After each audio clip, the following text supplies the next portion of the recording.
There's this sort of amazing mystique to the mountains here in New England. They're rounder. Woods are denser. Anybody who skied seriously in the backcountry in New England has had days where they have not gotten a single reasonable turn. There's potential for amazing out there, but part of the fun of it is figuring out how to get there. When you do find it and it's perfect, it's like this amazingly rewarding feeling.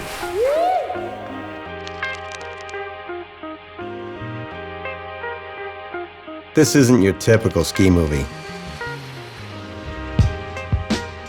Because your typical ski movie isn't made here, in the Northeast.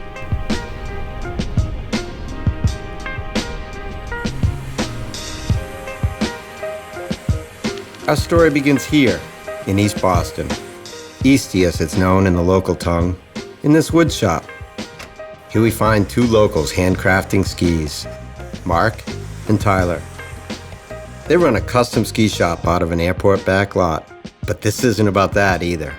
This is a film made by New Englanders, for New Englanders, in the place where the ski industry all began. Don't believe us?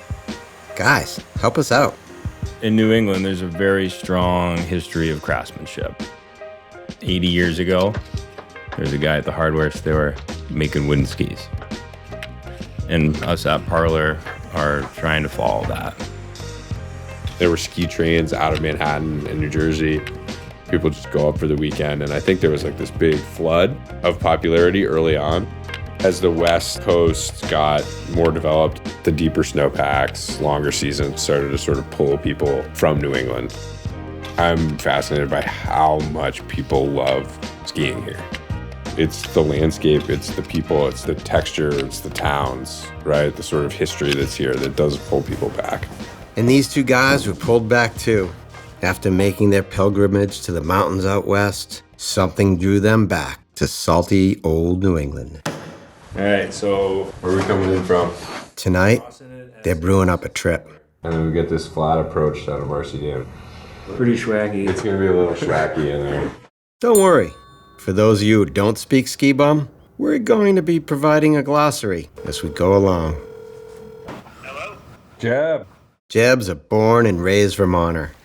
He's a photojournalist and knows the northern peaks better than just about anyone. Mark and Tyler, what's happening, man? How are you doing? Plan is to bring Jeb, Jen, and Tucker, who you'll meet later, in this van with a bunch of camera gear, which takes a ride on this ferry to meet this guy named Alex in the Adirondacks.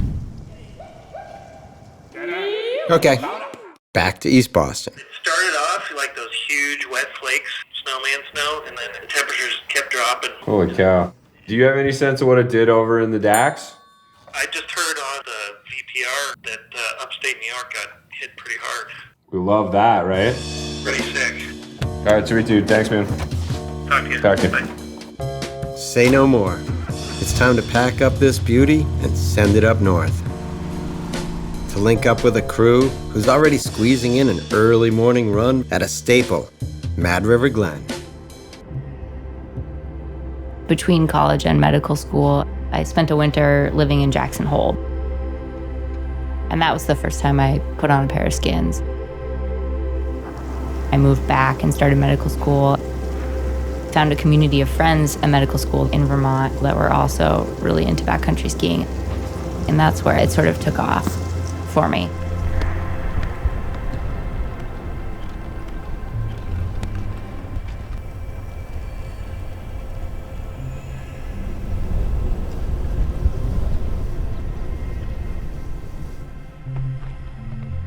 This one was a little bit that day. Yeah. It was pretty thin. You like that left side?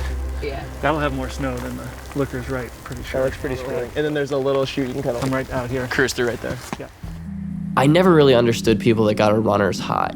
I never really figured that out. But in the last 3 years, going into the backcountry between 4 and 5 days a week, it's like, oh, okay, this is what a runner's high feels like.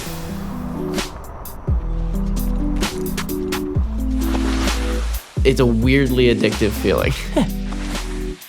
I'm worried about it. I love skiing with Jeb. Jeff is a 22-year-old stuck in a 54-year-old's body. Standing up at the top of the line with him, and he was like, oh, just air off that, bang a turn. And I was like, that's exactly what I was thinking. How are you in my head right now? I'm just gonna try to grab blunt, and then we'll see if that works. I'm gonna go for not over the handlebars. Not on TV. I think you can lock that down. OTB. Going over the bar, a term skiers borrowed from mountain bikers. In high school, I had little notebooks. I wrote down every trail that I'd skied, and I collected ski maps. I'm still finding stuff literally almost every time I come. A little nook or cranny that I've never skied. Every little shot has its own little personality. You don't know what you're gonna get till you're in it. And that's exciting. Well, now that we all know each other, let's check back in with the Parlor Boys, who are discovering what salt and slush can do to a road-ravaged VW Vanagon.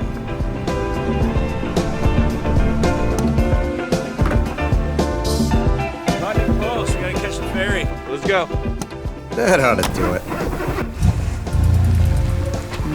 Nope. The clutch is on the left side. Oh, thank God.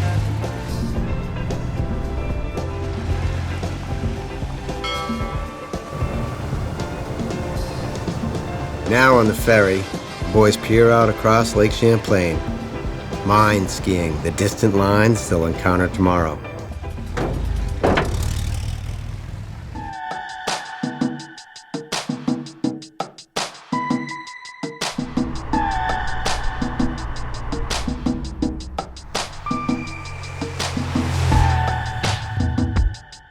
What's happening? Hey. What's up? I know, right?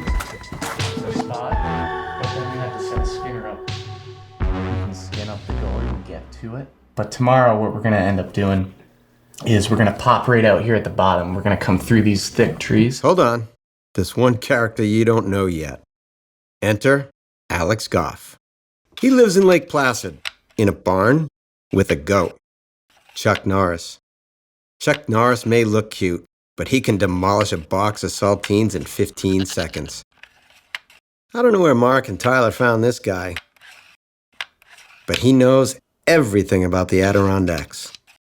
This new slide is actually wider than this. So, here. no, these formed in 99 from Floyd, Hurricane Floyd. And then here, a little bit farther down from the skinny head wall, was the new one that formed. And Here's the as it deal. opened up, Alex is planning a trip with the crew to Angel Slides.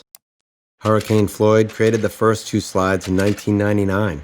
In 2011, Tropical Storm Irene came through and added a third. Local backcountry skiers skin and crampon their way up to the top of these slides in hopes of finding that one patch of powder. But sometimes it has consequences. And yeah, people have died. This is the one that is more prone to avalanching. This is where those people were caught in 2000. There was also an incident in 2011, I believe, where two guys got buried, but they only were buried up to like their neck and waist, and they were able to dig themselves out. But So we're going there. So actually, yeah. We're talking about for pitch. For pitch, 35 degrees, you know, at the steepest, you're maybe getting at 40. So you're definitely in that 30 to 45 degrees of avalanche prone.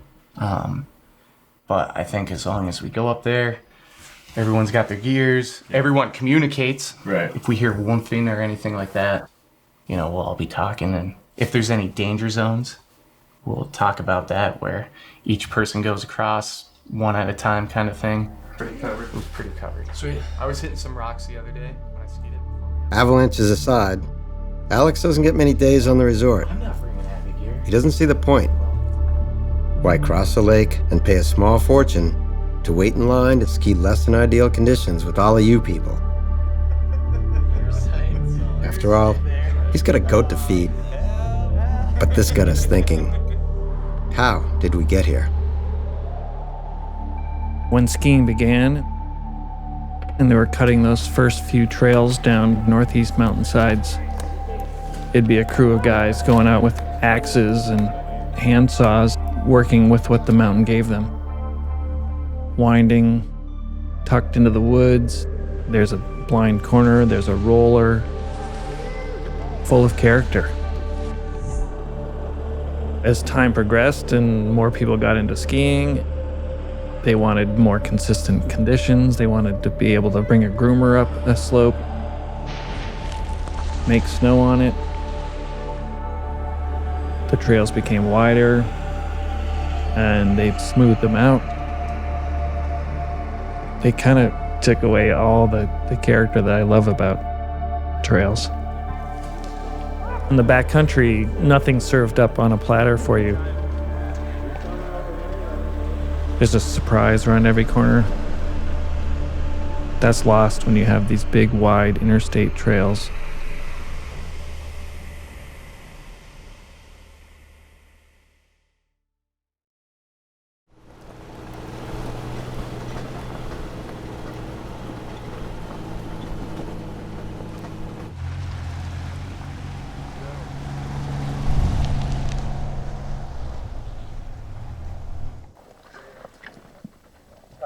What do you guys think about the snow? It was just like hyperspace jump, like bang. That was fun. It was super fun. Yeah, parking lot's definitely good to go. I don't know. From the motion of leaving the parking lot, traveling out farther into the woods, and you see the snow on the ground. All the leaves are falling. It's cold out.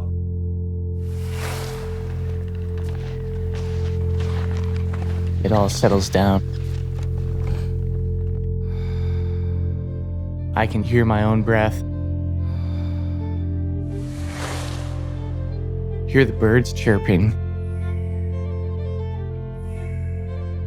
Skiing in the backcountry, immersed in nature. Like I'm one with my surroundings.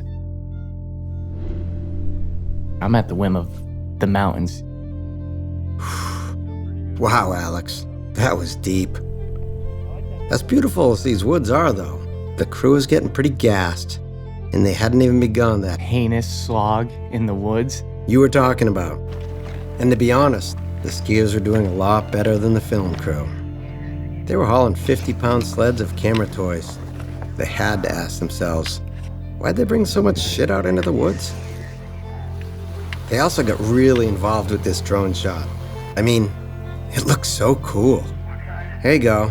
Just bring it right past those trees, as close as you can, and then... Oh, fuck. They crashed the drone.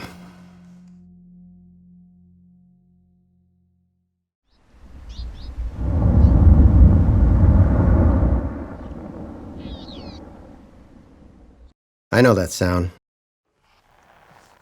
It sounded like a little whoomphing, and then I skinned across to meet up with the rest of those guys, and we felt a clear, like, settling whoomphing, and Alex, we all felt it. He was like, I don't love that. Yeah, it's enough for me. All right. For those who don't know, whoomphing. It's when a fracture of weak snow layer causes the upper layer to collapse, making a whoomphing sound. This sound is pretty obvious. It's a warning call to skiers. The slide that made that noise has a history of avalanching. Experience told them it wasn't a good day to push it. Copy that. We'll go up, just make sure we see what you're talking about and let you know. So the crew regrouped towards the base of the slides, and they slipped and slogged the 4 miles back to the van again while getting some glade runs on the way out. You just go out and schwack around in the woods, sometimes all day, and just make 5 good turns. You know, it's not guaranteed good skiing. Drop.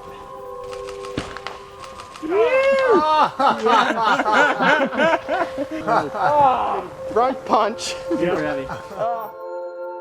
It's something about the exercise and just exploring this place that is home and getting to know a piece of land.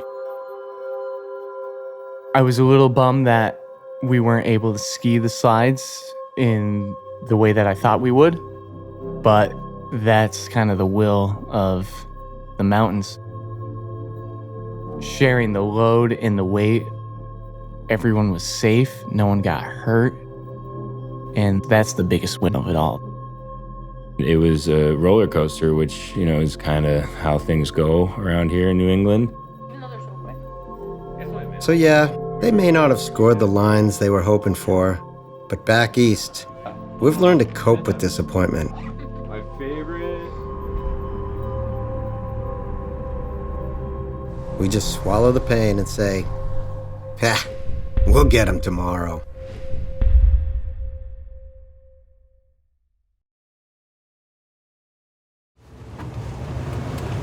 And they did just that.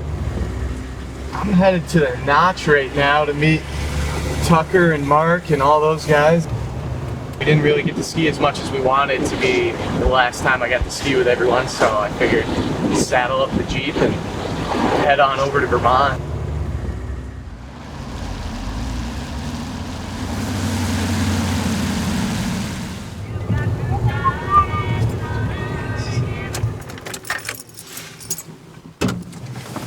Sometimes it's better to just go where you know. Bum bum bum bum.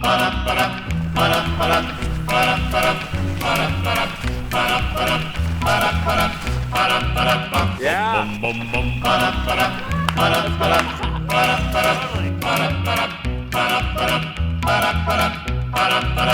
You've got to start at the bottom if you're ever gonna reach the top. You've gotta watch all the seeds you sow. Don't let them go to pond. You've gotta get by the golden rule. Teach what you teach in the Sunday school. Start at the bottom if you're ever gonna reach the top. When Jacob climbed his ladder, he started at the bottom. He climbed and he climbed, the Lord he praised. The devil never got him. Start at the bottom if you're ever gonna reach the top. You've gotta watch all the seeds you sow. Don't let them go to pond. You've gotta live by the golden rule. Teach what you preach in the Sunday school. Start at the bottom if you're ever gonna reach the top. You've got to start at the bottom if you're ever gonna reach the top. You've gotta watch all the seeds you sow. Don't let them go to pond. You've gotta live by the golden rule. Teach what you teach in the Sunday school. Start at the bottom if you're ever gonna reach the top. That was amazing. Yeah, we get a lot more skiing today than we did yesterday.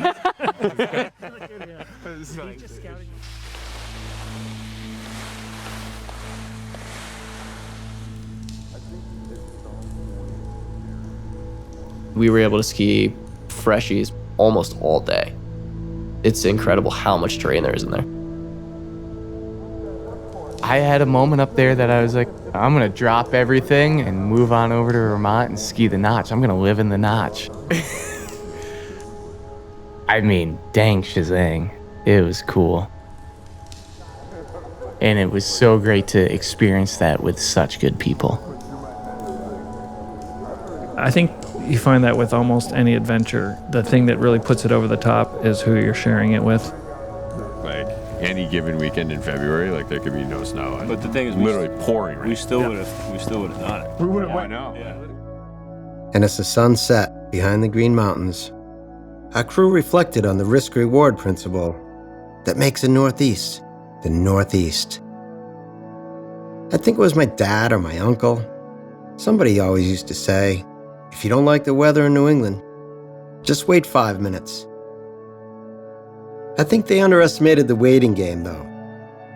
But the point is that if you're in the right place at the right time and you're open to adventure, Mother Nature has a way of rewarding those of us folks who stay back east.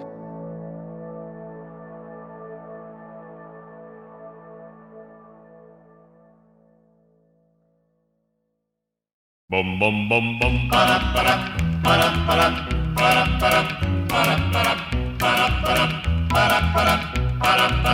You've got to start at the bottom if you're ever gonna reach the top. You've gotta watch all the seeds you sow. Don't let them go to pond. You've gotta live by the golden rule. Teach what they teach in the Sunday school. Start at the bottom if you're ever gonna reach the top.